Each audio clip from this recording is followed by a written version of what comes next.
Alors on va parler aujourd'hui un petit peu. Est-ce qu'aujourd'hui aussi on peut arriver à des hauts niveaux malgré qu'on est en galoute, malgré toutes les épreuves qu'il y a autour de nous, malgré le ralenti et malgré tous les nisyonotes qui se rajoutent? Il y a une question connue. Comment la Géoula va venir dans une génération qui baisse de niveau? Comment la Géoula peut venir dans une génération qui baisse de niveau? Alors déjà dans la Gemara on a dit Imrishonim kemalachim, si les premiers étaient comme des anges, à nous qui venaient Adam, nous on n'est que comme des hommes. Et si les premiers étaient comme des hommes, nous on est comme des ânes, et même pas comme l'âne de Rav Pinchas ben Yair qui n'a pas voulu manger une récolte qui n'a pas été prélevée. Et on est dans une période où autour de nous, il y a les événements qui ne nous concernent pas au Klal Israël, et il y a comme ça un Isayon. Est-ce que participer à ces événements, dans quoi que ce soit, ou bien, non, on est complètement dans un autre calendrier, dans d'autres catégories, et, comme dit la Torah, Bechukotehem lo telechu. On s'associe dans rien. Alors, il y a ici dans cette paracha qui est la fin de l'histoire, cette paracha qui est la fin de l'histoire des Avot Akdoshim, des patriarches, et des Shvatim, et de Yosef. On voit que cette histoire se termine où? En Égypte, dans l'impureté la plus élevée qu'il pouvait y avoir dans le monde. On est dans cette impureté, et c'est là-bas où Yaakov Avinu finit son histoire, finit sa vie. C'est là-bas où Yosef Hatzadik finit sa vie, finit sa mission. Et c'est là-bas où le peuple d'Israël va se construire. Et c'est de là-bas qu'on va sortir pour recevoir la Torah. Est-ce que ça n'aurait pas dû se passer plutôt en Eretz Israël? Ari Yaakov ne voulait pas descendre en Égypte. Et même quand il est descendu, c'est rien qu'après qu'Akadosh Baruch Hu lui a promis « Va nochi et elcha gam alo » je te referai monter de là-bas. Et on dit dans la Haggadah shel Pesach, Shelo yarad Yaakov Avinu, leishtakea bemitzraim. Quand il est descendu, il s'est bien mis dans la tête et dans l'esprit, il a bien transmis à ses enfants, on ne descend pas pour être mishtakea. On ne descend pas pour s'installer totalement là-bas. Et là, la gour, on va vivre comme des étrangers là-bas. Il dit le Gaon de Vilna qu'effectivement, s'il avait pensé s'installer là-bas, on n'aurait pas pu sortir, on se serait englouti en Égypte. Donc, on voit qu'Yaakov, c'était dur pour lui.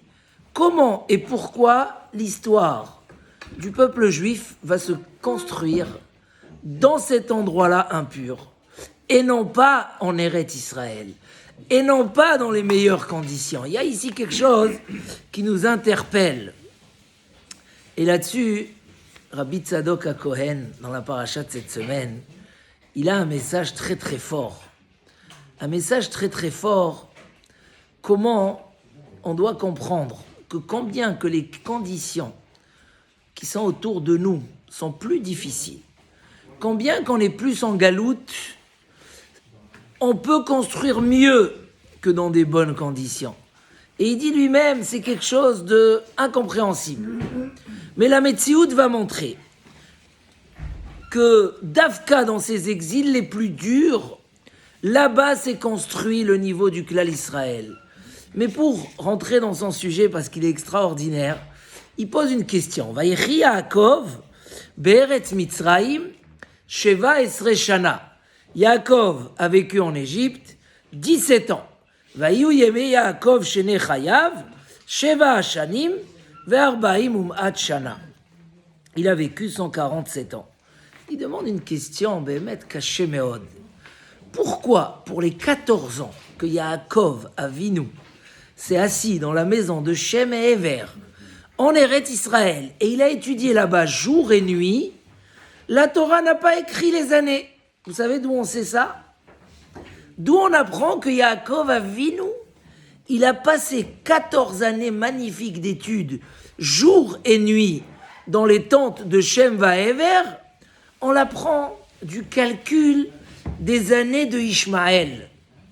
C'est pas marqué mes fourrages dans la Torah. Alors que là, les 17 dernières années de Yaakov Avinu, Meir, les 17 années de Yaakov Avinu, on peut très bien les calculer. Pourquoi? Parce que juste dans la paracha d'avant, Yaakov, il dit à Paro combien d'années il a vécu. Donc tu fais le calcul, il est descendu en Égypte, il avait 130 ans. Il a donc combien d'années il est resté en Égypte? 147, Mabaya. Tu dis quand il est mort, tu dis quand il est arrivé. Non. Là, la Torah, elle écrit bien Vaïri Yaakov Beretz Mitzraïm Sheva Esre Shana. Tu entends, Jonathan, le shiur Leilui Nishmat, Léa Emilienne, Bat Clarisse. Alors écoute bien ce shiur, il y a ici un message extraordinaire. Est-ce que la question, elle est claire, David? Comment c'est possible que les 14 ans les plus élevés de Yaakov Avinu, on nous les dit par allusion, et les 17 ans où les calculs sont clairs, la Torah, elle les écrit Befirouche. Alors il ramène le Zohar HaKadosh. Le Zohar HaKadosh, il dit que tous les années de Yaakov Avinu, c'est pas marqué Vayechi, c'est marqué Vayeshev. C'est marqué Vayeshev. Pourquoi il dit le Zohar HaKadosh? Parce que tous les années de Yaakov Avinu, c'était un labeur. Et c'était des difficultés. Il a construit avec douleur. On lui a donné beaucoup de mal, même s'il a fait avec grandeur. Mais c'était que Vayeshev. Mais les 17 ans qui étaient en Égypte, c'était les plus belles années de Yaakov Avinu. Et Akadosh Baruch Hu a considéré, grâce à ces 17 ans-là, comme si toute sa vie, c'était que du bonheur et de la réussite. Et là, il rajoute, c'est que ces années qui ont été appelées Chaim chez Yaakov Avinu. Pourquoi? Kilon Ishlam Bikdushato, car il n'était pas encore complet dans sa Kdusha. Yaakov, il a atteint des niveaux très élevés. On va même dire l'omet. Il n'est pas mort, Yaakov Avinu. Parce qu'il a atteint un niveau où la mort ne peut pas le toucher. Il est arrivé au niveau de Adam Arishon, Kodem Achet, avant la faute. Mais ça, c'était pas encore complet. À quel moment il est arrivé à Chaim Mamash, à une vraie vie? À quel moment il est arrivé où il est devenu Shalem, complet dans sa Kdusha? Rak bemitzraim zacha leishtalem bikdushato. Rien qu'en Égypte, il a pu arriver à la Kdusha parfaite. Et là, il est très étonné, le Rabbi Tzadok HaKohen. Rabbi Tzadok HaKohen, il est très étonné. Comment c'est possible? Les affiches. Comment c'est possible? Kushia Atsuma Behemet, quand on réfléchit. L'Ichora, les filles à Sechel, selon la logique, puisque Eretz Israël, c'est l'endroit le plus kadosh. Et Abraham Avinu lui a dit, Akadosh Baruch Hu, il a dit à Abraham Avinu, va en Eretz Israël, lech lecha me'artzecha. Hein? Et à Yitzhak Avinu, qu'est-ce qu'il lui a dit? Gour ba'aretz azot. Gour ba'aretz azot. Hein? Aujourd'hui, tous ceux qui ont un peu... Ils disent, qu'est-ce que vous faites en France? Lech lecha me'artzecha. Tu dis, ouais, mais ça peut pas se faire comme ça. Ils disent, non, il faut aller à l'aveuglette. C'est la kushia de Rabbi Tzadok HaKohen. Si Béhémet, Avram et Yitzhak, ils ont dû construire, alors Yaakov Avinu, il devait finir et compléter sa Kdusha où? En Eretz Israël. pas dans cette terre impure où les gens étaient impurs plus que tout le monde entier. Hein, David? Sheila Tsuma Meod. Comment ça se fait que Davka en Égypte va Yechi Yaakov? Comment ça se fait que Davka là-bas il est arrivé à sa Kedusha? Il dit Rabbi Tzadok que Béhémet, on a vu que c'est pas la première fois. On a vu par exemple que où s'est dévoilé et développé et concrétisé la Torah chez Béal Pé, la Torah orale. Où, dans quel pays? Talmud Bavli. Il dit que Itpashtout la Torah chez Béal Pé, Aya Davka Bebavel. Et c'est là-bas que Nidgalou Lahem Razé Torah, on leur a dévoilé tous les secrets de la Torah, plus que quand ils étaient en Eretz Israël. Et même quand Allah Ezra mi Bavel veizda, Ezra il est monté, Nishtakra, elle a été oubliée. Allah Hillel venishtakra, Alou Rabbi Chia veizdoua. Donc on voit que le Ikar, que le Ikar du Gilouï de la Torah chez Béal Pé, des Sodot, des secrets de la Torah, c'est fait qu'en Bavel. Alors il dit, oui, de là on voit quelque chose d'incroyable.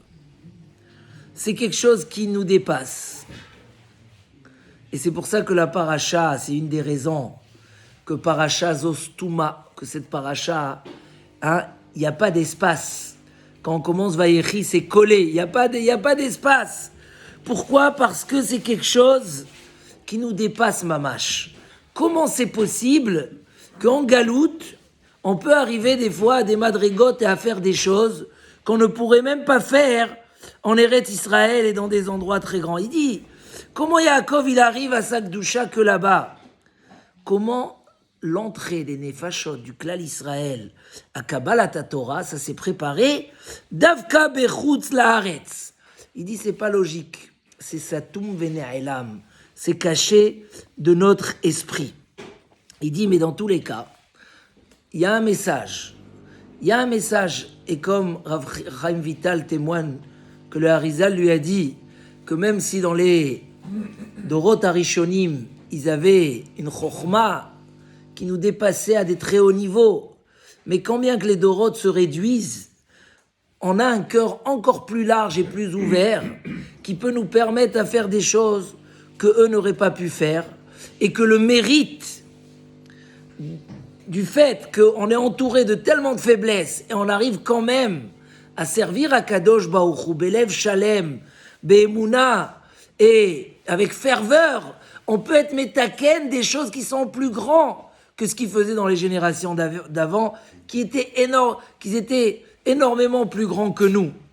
Et la Géoula va venir d'Avka dans ces générations où on est au plus bas. Il dit, et puisque ce sujet il est tellement profond, il nous suffit de prendre le remez, pour pas qu'on désespère. Quand on est dans l'époque du Mashiach, et qu'à chaque génération, les gens se réduisent et deviennent encore plus petits, comment on va mériter la Géoula? Il dit, car on a vu que c'est ce qui s'est passé avec nos parents, Galout. Ils sont arrivés à tous les Kedushot, car c'est comme ça le Ratzon Hashem. Que les grandes réparations, on les fera d'Avka quand on est en Galout, et avec tous nos difficultés, toutes les influences qu'il y a autour, en restant fort, on peut arriver à des choses extraordinaires. Et il conclut Rabbi Tzadok HaKohen, ce message extraordinaire. Il y a ici un chidouche nifla. Il dit que j'ai entendu au nom du Rav Kadosh Mipshisra que même si les nefashot se réduisent dans chaque génération, la nekuda, le point qui est dans le cœur, il se purifie davantage dans chaque génération. Comme ça écrit le Rav Mipshisra. Oui, on est plus petit, les nefashot deviennent plus petites. Mais le point pur du juif qui est au fin fond de lui, il devient de plus en plus pur. Alors il y a ici, Rabotai, une réflexion extraordinaire. Oui, on voit dans Rabbi Tzadok HaKohen quelque chose de très très encourageant. Qu'un homme ne dise pas, mais comment il y a tellement d'influence, tellement de mal, regardez un jour férié, où les routes sont vides. Mechila, s'il vous plaît.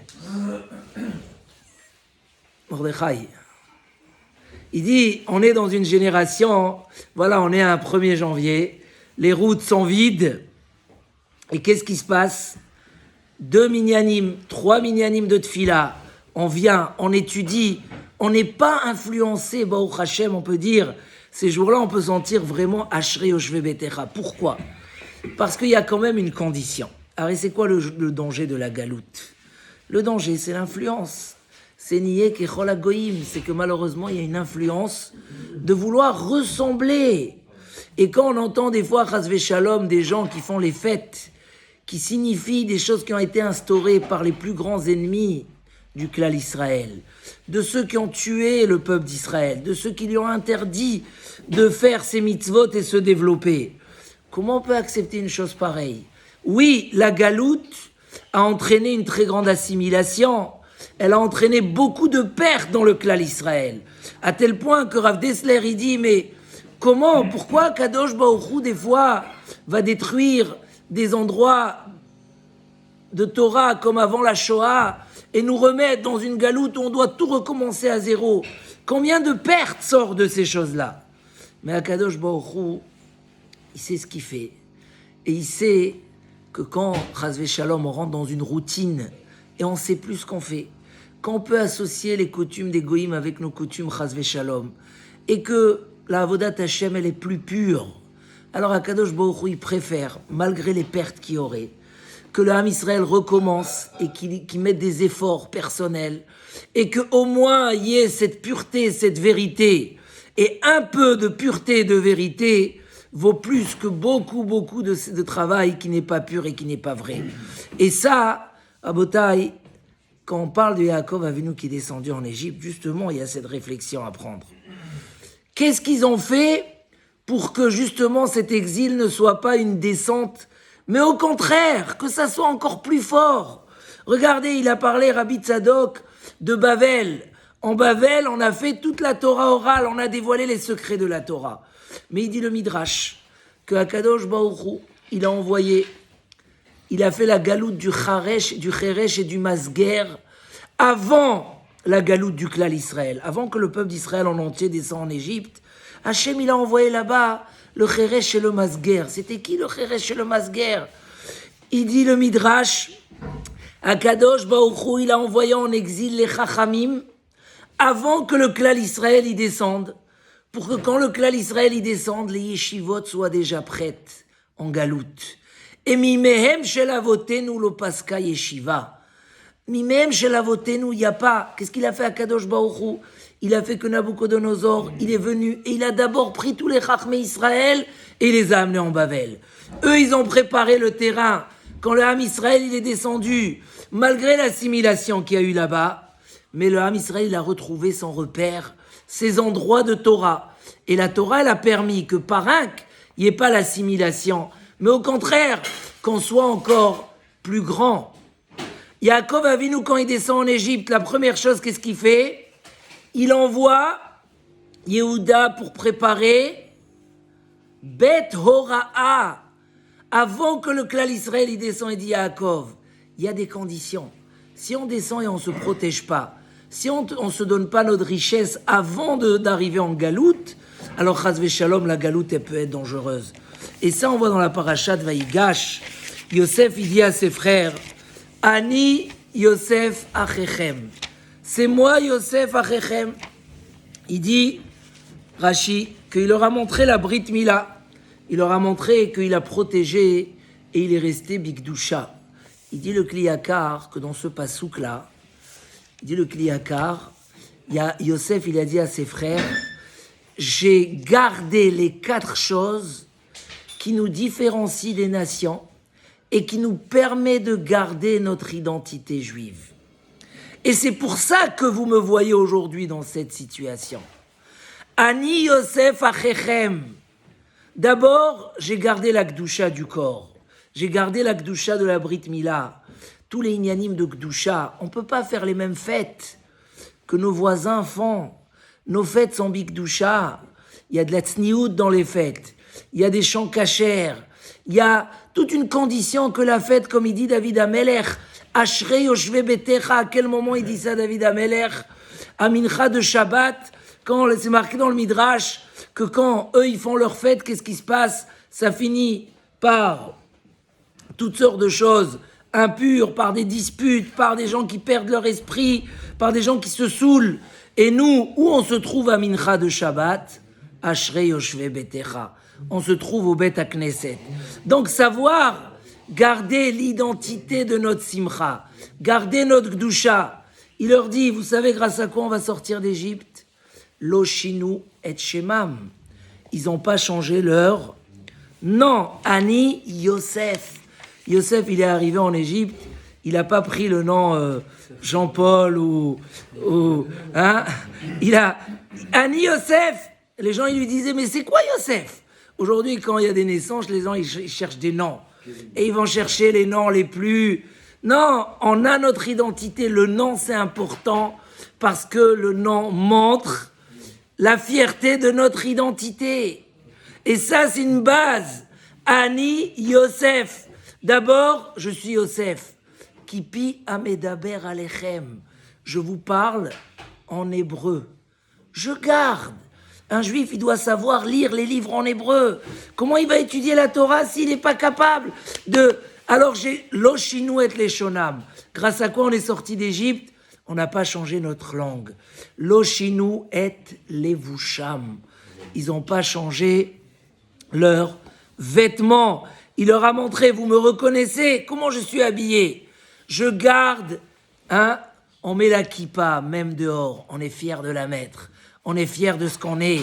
Les tzitzit, partout où on va. Savoir garder le vêtement juif. C'est marqué que dans les époques, à l'époque où il y avait des décrets et on disait aux juifs, interdit de faire la Torah, celui qui fait la Torah, on le tue. Même sur les couleurs des lacets que portaient les juifs à l'époque, on devait donner même notre vie là-dessus. Pourquoi? Si on est dans une période où on veut nous enlever notre identité, alors nous, on va donner notre vie, même sur des petits détails, alors qu'on n'est pas dans cette période. Vadaï que non. Mais un homme, il doit garder Tsurat HaYehudi, l'image du juif. Et en dernier, il dit le Lachon Hara, parce que pourquoi on est parti en galoute? Yosef Hatzadik, qui continue, leur fait l'allusion qu'il garde la hardout, malgré les disputes et les différends qu'il peut y avoir entre nous. Ce qui nous donne la force, c'est quand on est unis. Donc on est unis dans ces bâtés knésiot et dans ces bâtés midrashot, qui nous redonnent notre force. Un juif qui va en galoute, qui peut faire mieux que s'il est en Eretz Israël, qui peut être métaken et arriver à des niveaux de Gdusha supérieurs. Mais il y a des conditions, Rabotaï. Il y a des conditions que les voisins posent la question.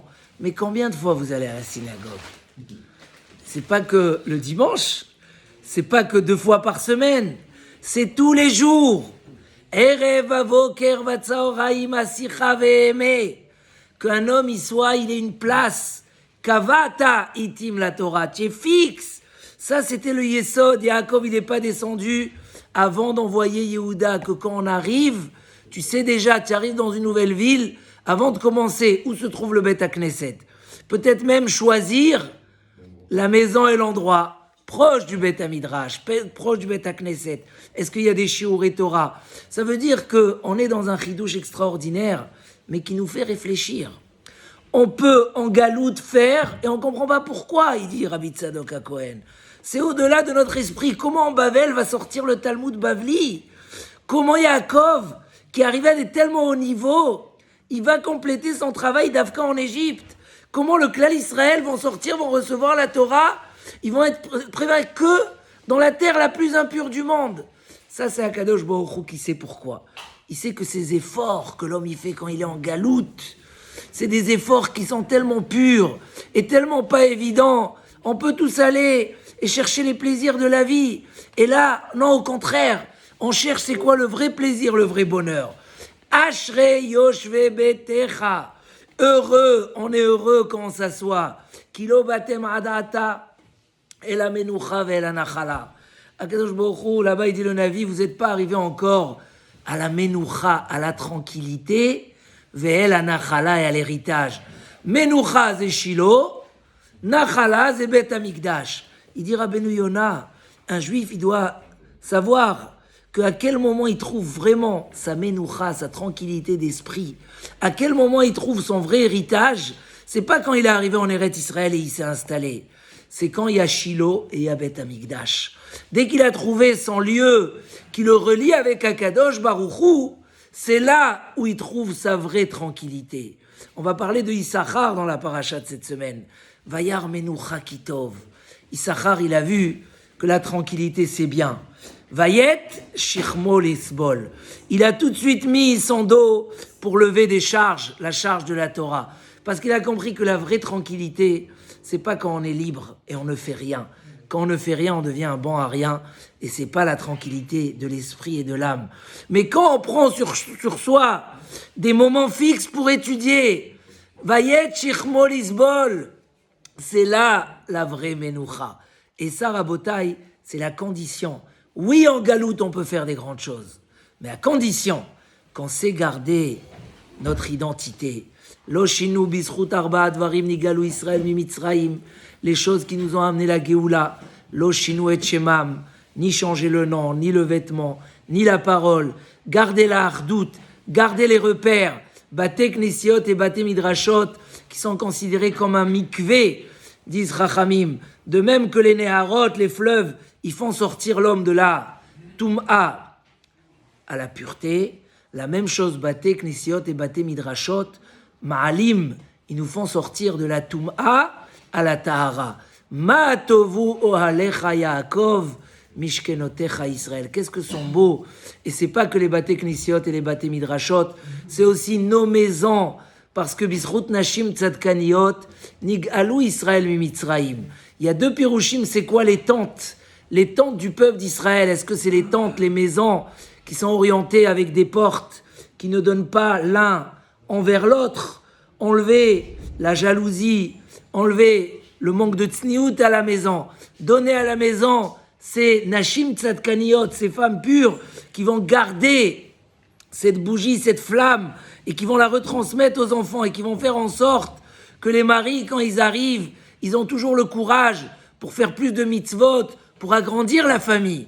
Si on garde et on a ces repères et cette identité, alors on peut faire de la galoute encore plus que le moment où on n'est pas en galoute. On peut faire Vayechi Yaakov. C'est pour ça que les 17 ans de Yaakov Avinu ont été écrits dans la Torah. Et les 14 ans de Shem Vaever n'ont pas été écrits dans la Torah. Parce que les 17 ans, pour nous apprendre ce message, que Yaakov, par ses 17 ans, il a réussi à atteindre des niveaux et à compléter son travail et sa mission beaucoup plus que ce qu'il avait fait dans la tranquillité quand il était dans les maisons de Shem Vaever. Alors, Chazak Venit Chazek, qu'il n'y ait pas, qu'on sache fermer les fenêtres, ne pas laisser les mauvais vents et la mauvaise influence rentrer dans nos maisons, dans nos esprits, se renforcer dans nos valeurs. Et avec ça, on a un grand espoir que Bezrat Hashem, c'est nous qui allons amener la Géoula, même si des plus grands que nous ne l'ont pas amené. Mais il y a ce secret-là que nous dévoile la paracha de cette semaine. Vayechi Yaakov, Be'eretz Mitzraim, en Égypte. Mais Kadosh Baruch Hu a donné cette capacité que si on fait les efforts qu'il faut faire, on peut arriver à des grandes choses et amener la Géoula Shlema Be'ezrat Hashem. Amen, Keni Ratzon, Chazak.